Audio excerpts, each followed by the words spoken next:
If you're going to mediation soon or you have clients who are, consider pre-mediation coaching with us at High Conflict Institute. This is a brand new service we're providing, and here's why. Most people are unsure what will happen in mediation and how to prepare for it, especially in a high conflict mediation.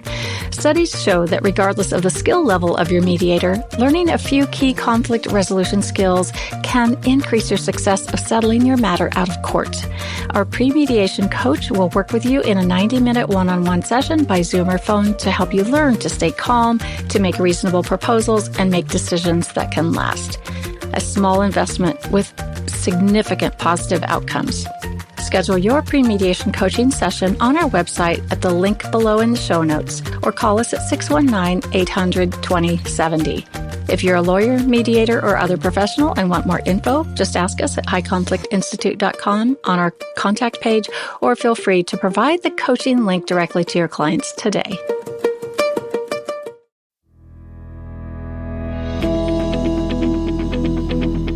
Welcome to It's All Your Fault on True Story FM, the one and only podcast dedicated to helping you identify and deal with the most challenging human interactions, those with someone who may have a high conflict personality. I'm Megan Hunter, and I'm here with my co-host, Bill Eddy. Hi, everybody. We are the co-founders of the High Conflict Institute in San Diego, California. We focus on training, consulting, and educational programs and methods, all to do with high conflict. In this episode, we're discussing personality disorders, specifically how to understand what they are and how to explain them to the average person. But first, a couple of notes. If you have a question about a high conflict situation, please send it to us at podcast@highconflictinstitute.com or on our website at highconflictinstitute.com/podcast, where you'll also find all the show notes and links.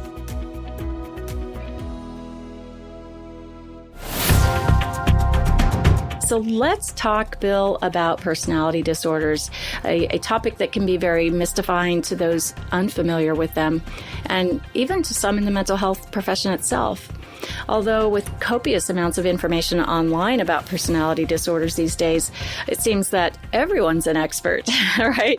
And the terminology is bandied about with what people believe is authority on the topic.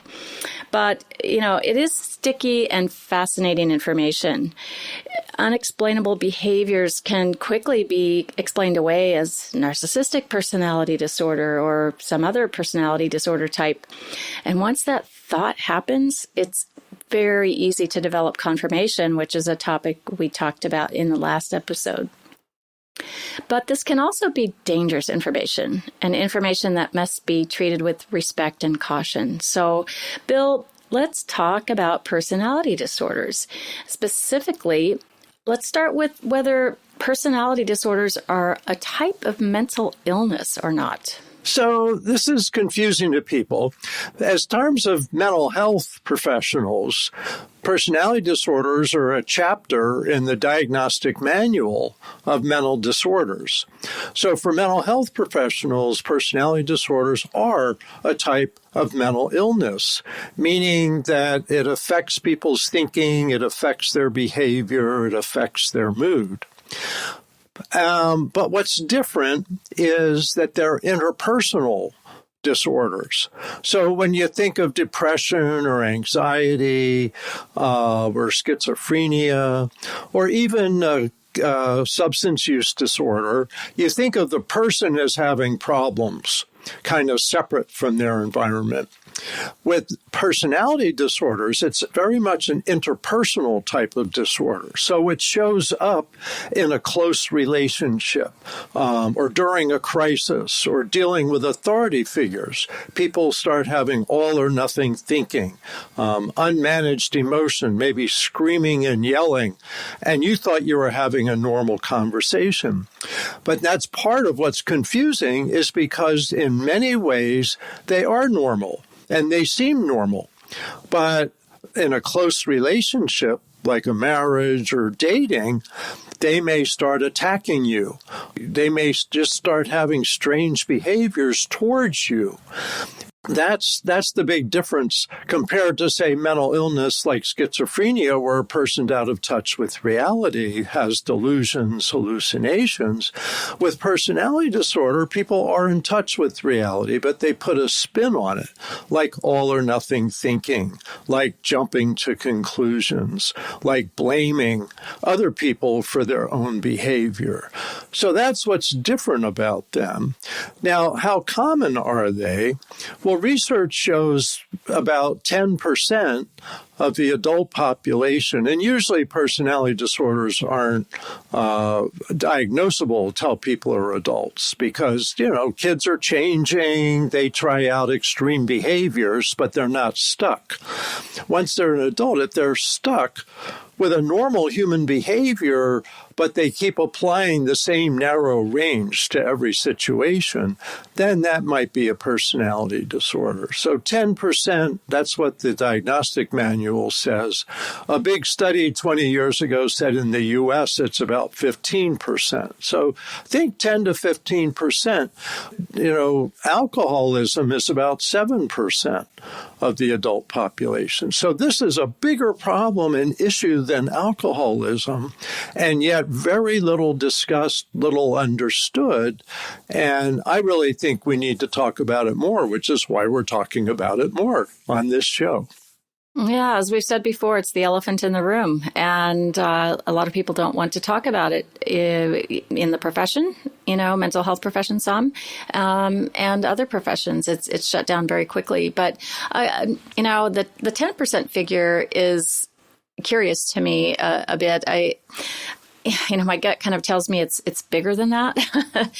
Do you think it's a bigger portion, or maybe those that are who just have the traits of a personality instead of the full meeting the full criteria? That's a tough one because partly from our experience, and especially from the legal field, I think that high conflict court cases are probably twice as many, like 20% have personality disorders. And judges I talk to, I've said to them, I bet 50% of your hearings are more about personality than issues. And one judge said, Bill, you're wrong. And I figured, I way overestimated. He said, no, it's about 70%. This is family court hearings, fighting over the children, money, etc. It's hard to pin down, and the 10% figure in the diagnostic manual came from basically averaging studies from several different countries. And they said the median was about 10%. So that means half were higher and half were lower. But the big U.S. study done with over 40,000 people 20 years ago said 15%. I think that's probably more realistic, but I'm okay saying 10% because what really matters is who you're talking to now and how to deal with the person if they seem particularly difficult. And if they have a personality disorder, is understanding that they don't have as much control over their personality as the average person does. So arguing with them, blaming them, just often makes things worse. So that's why it's helpful to understand kind of the nature of personality disorders as a stuck pattern of interpersonal behavior. I tend to think of it as relationship disorders because that's really where these pop up. Although in other mental illness, there can be relationship problems as well. But this one is very much focused on in relationships. And, over the past weekend, I was... I think you and I are probably a lot of like in this, that we spend a lot of time thinking about personality disorders, high conflict personalities, and trying to always find better ways to explain this to the average person. And what popped in my mind over the weekend was, let's say a person with a personality disorder is trying to find a solution. We're all trying to find solutions to problems. And if we think of a person with a personality disorder as just, they're trying to find a solution, but in a very different way from you or I, right? They're governed by just sort of a different set of rules to find that solution where they feel okay, where they feel normal. Is that a fair way to think about it? Yeah, I think that's very true. And maybe one good example is narcissistic personalities, which get bandied about a lot today, as you said. But in many ways, they don't feel okay unless they're seen as superior to the people around them. So their behavior to feel okay is to put people down, which makes other people feel not okay. And so they often put down the narcissistic person. You're being arrogant or rude or ridiculous, which makes the narcissistic person feel defensive and try harder to be seen as superior. And there's kind of a dance almost with narcissistic people of trying to set limits on their acting superior, but without triggering them to try more hard to act superior. Yeah. It's a vicious cycle. I think about someone I was interacting with in the last few weeks. I went to this person for an appointment, and she was in tears when I arrived. And I said, "Oh, what's wrong?" I was sure it was a boyfriend issue. And sure enough, and the first thing she said was, "Oh, he's such a narcissist." And I told him that last night. So how'd that go for you? Not well. And but she just can't seem to pull herself away. But then, a couple of other individuals I had interactions with in the last few months, and they're, talking about their romantic relationships when the relationship ended. And this is to give an example, a further example of what you're saying about they have to put someone down, in particular the narcissistic personality, is if they feel put down by someone else, if someone leaves them, then their reaction is to put that person down. Well, you're poor, you're ugly, you're disgusting, you're never going to be anything. And that's just what they do. Yeah. No one else does that kind of thing. So anyway, just sort of some real life examples that I see playing out over and over. Well, let's make a big point here. The thing you mentioned, the woman told him that he was a narcissist. We really recommend against that. Don't tell parents, children, boyfriends, girlfriends, coworkers, bosses, anybody that you think they have a personality disorder. Because in today's society, people know that's a negative thing and they're going to be defensive anyway. But if it's true, they're going to be really defensive and they're going to want a pound of flesh from you for having said that. So that's one of the most important lessons. Let's talk about this in general terms, but don't label an individual, or it'll backfire. Yeah, and be very hurtful, as we saw with that young lady. So, we've talked a little bit about how they appear in everyday life. How would I know if someone has a personality disorder, Bill? It's basically a narrow range of behavior that's stuck. And so they keep repeating the narrow range of behavior in many different settings. So we're talking about narcissists. So if they have narcissistic personality disorder, it means that it doesn't work, that it's dysfunctional. And if they try to show that they're superior to everybody around them, at work, at home, in the community, and it doesn't work, people don't like them, people unfriend them, all of that, they keep doing the same thing. They don't learn. They get angry with feedback. And so the thing to know is a personality disorder is someone who's stuck in a pattern of dysfunctional behavior. Now, for some people, let's say someone who has avoidant personality disorder, they don't bother other people, they bother themselves. They may isolate themselves, or say if they're a business manager, they may avoid making hard decisions, and they may avoid dealing with people who are acting badly.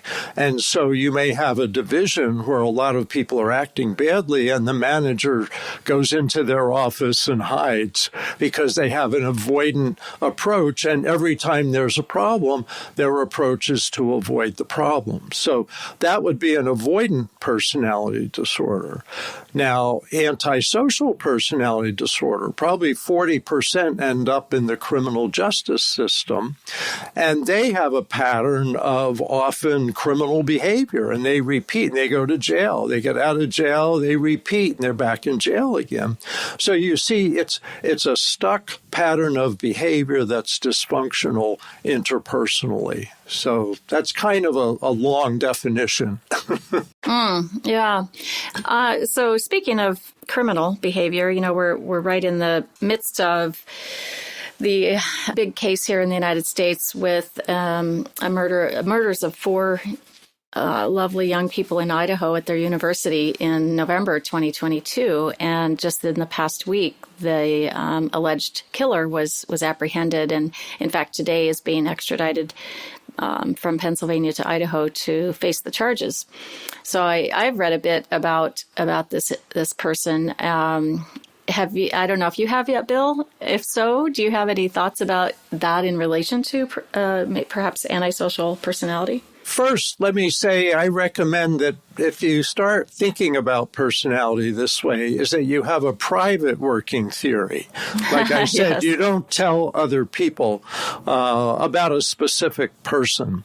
So what I'm going to say is questions you might ask yourself about this person who's accused, who's, I guess, been indicted, which means they have a fair amount of evidence that he may be the killer of those four people. So questions to ask yourself are, does this person show signs of having remorse, having a conscience?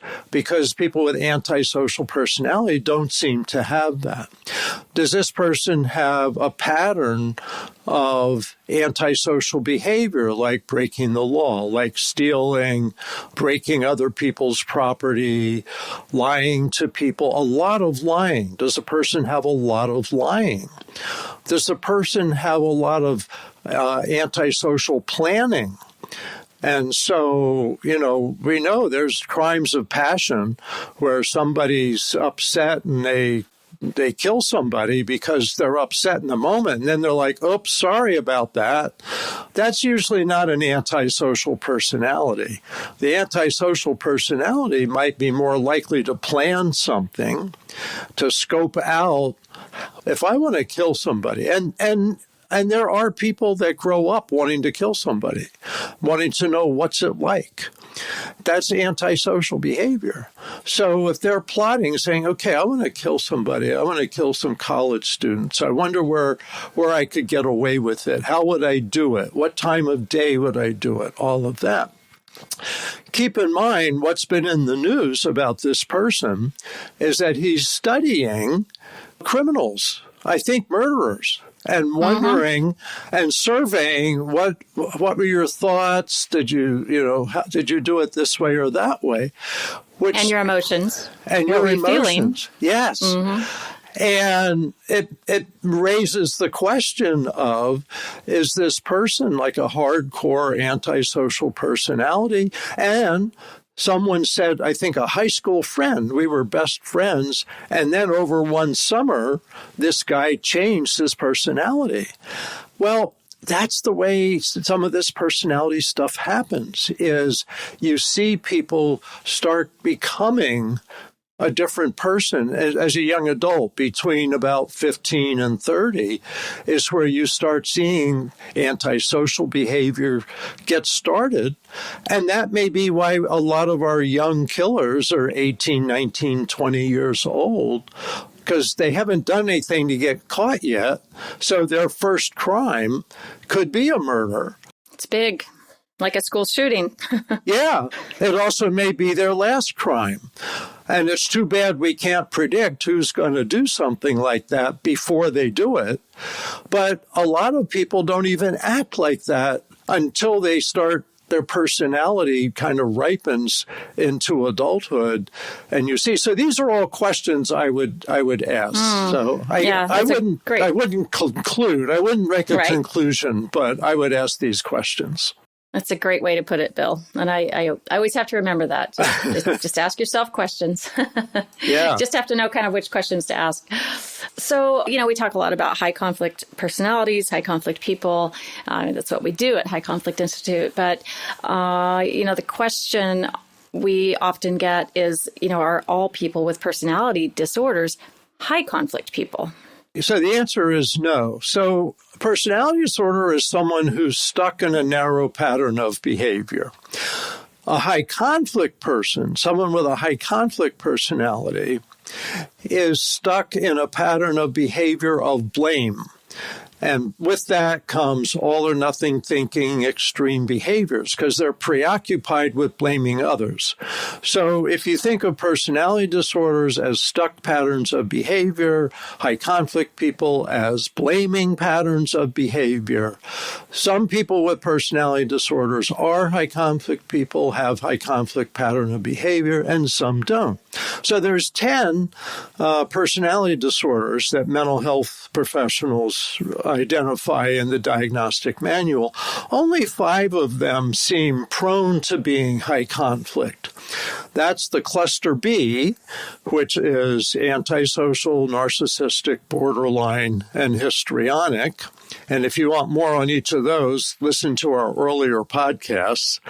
But also paranoid personality, which is a cluster A personality disorder, because many of them think somebody else is interfering with their life, like blocking their career or out to get them. And they're not, but that's the thing about personality disorders is distorted perceptions of other people in relationships.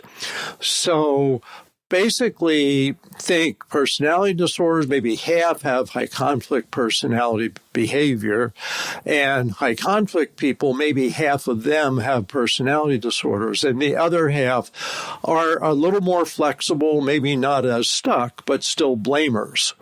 So blame is high conflict, stuck is personality disorders.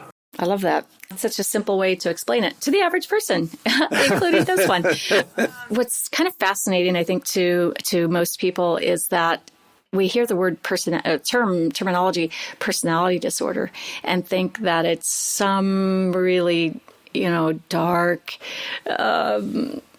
really toxic person that you're just going to recognize right away. Oh, this person's very different, and they're, I have to avoid them. But really, these are just ordinary individuals in everyday life that we work with, we marry, they're our friends, they're our neighbors, and they don't come with a sign. I always like to say that there's no neon sign hanging around their neck saying, I'm going to be really, really blaming.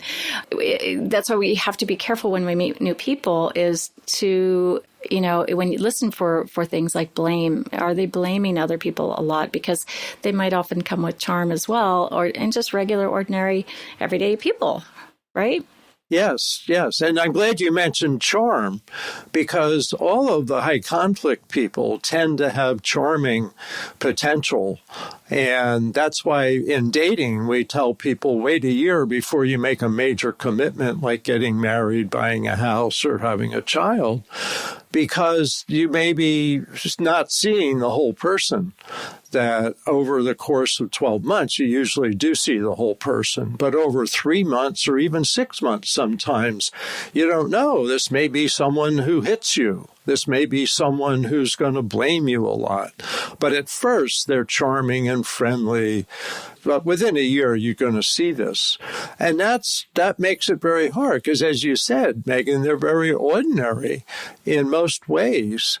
But when you get close is when you eventually start seeing this, because this is basically about close relationship behavior. Yeah, and what later is understood as control may initially start as that charm, or may start as seeming protective and a hero and taking care and being a leader, when in fact, like someone with a narcissistic personality, the high conflict personality, right, with narcissistic, can come across very differently. Yeah. It's like when you finally get under the surface, it was all there all the time. It was just seen very differently in the beginning. And that's a real good point, because people will say he had a sudden personality change.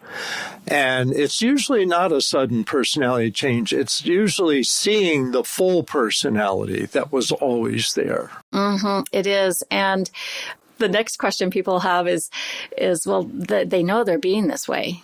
So I'm going to tell them that they are. And we've discussed that a little bit, but it's often very, very tempting to think that folks with a high conflict personality really understand that they have one. And honestly, they don't. That's right. Self-awareness, lack of self-awareness is one of the big ways you can tell.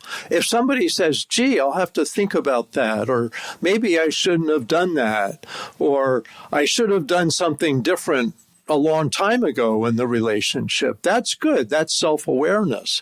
High conflict people and people with personality disorders don't have self-awareness. They really don't look at themselves, and that's why they're stuck, because they don't change the part that they can change. And the only part they can change is their part. You can't change another person, but you can change how you interact with people.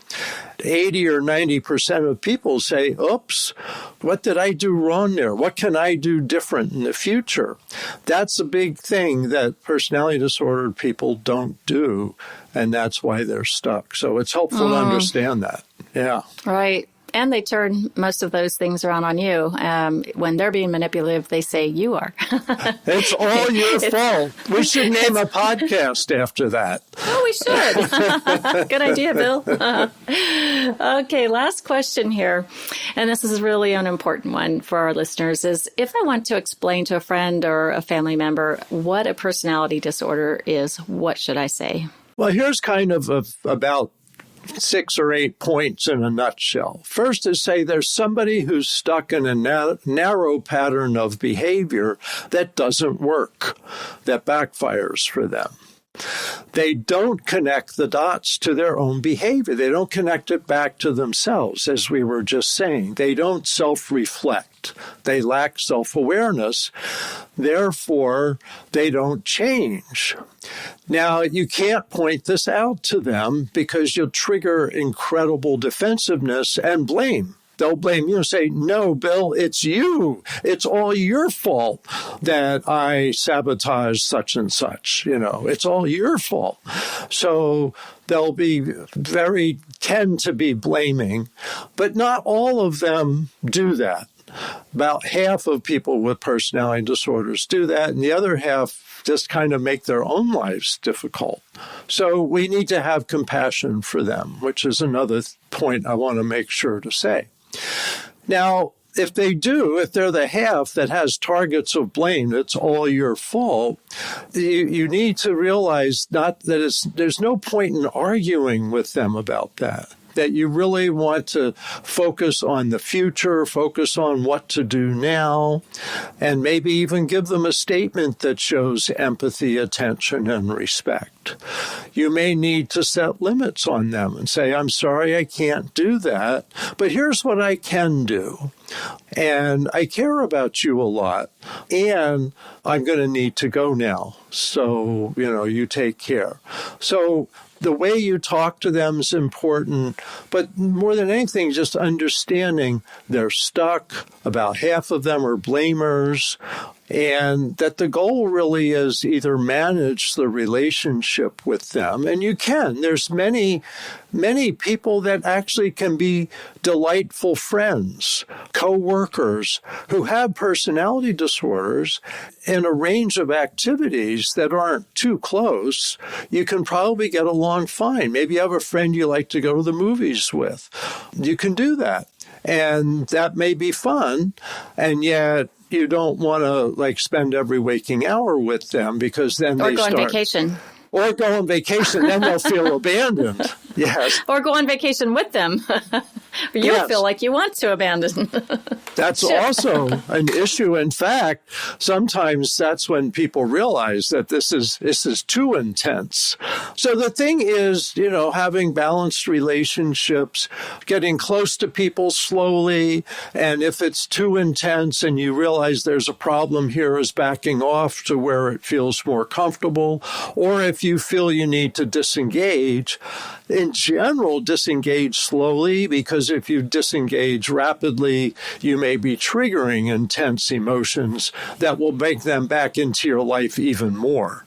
And sometimes in dangerous ways. Antisocial personality is one that can be quite dangerous and may want to punish you for splitting up with them, things like that. So overall, it's people who are stuck, a wide range of behavior. You can manage the relationship in many situations, but also you may choose to not get into some relationships or to get out because the pattern is too extreme. So have compassion and have your eyes open. That's great, Bill. So thank you for all that. I hope this is really helpful to you, our listeners. It's interesting, very fascinating information, and I hope it's been demystified a bit for you today. Just remember, try not to label. Don't tell someone you think they're high conflict or that they have a personality disorder or they are a narcissist. It just doesn't help anything. And if they really do have the disorder or have a high conflict personality, it's just going to backfire on you and be hurtful to you probably. So be respectful, explore many options, and just, in general, exercise caution. We thank you for listening today.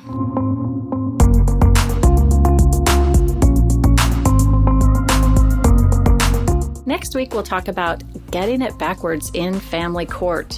Why sometimes persuasive blamers win and their victims lose.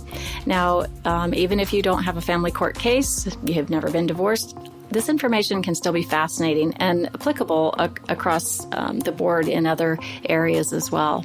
In the meantime, send your questions to podcast@highconflictinstitute.com or submit them to highconflictinstitute.com/podcast. Tell your friends about us, pretty please, and we'd be very grateful if you'd leave a review wherever you listen to us.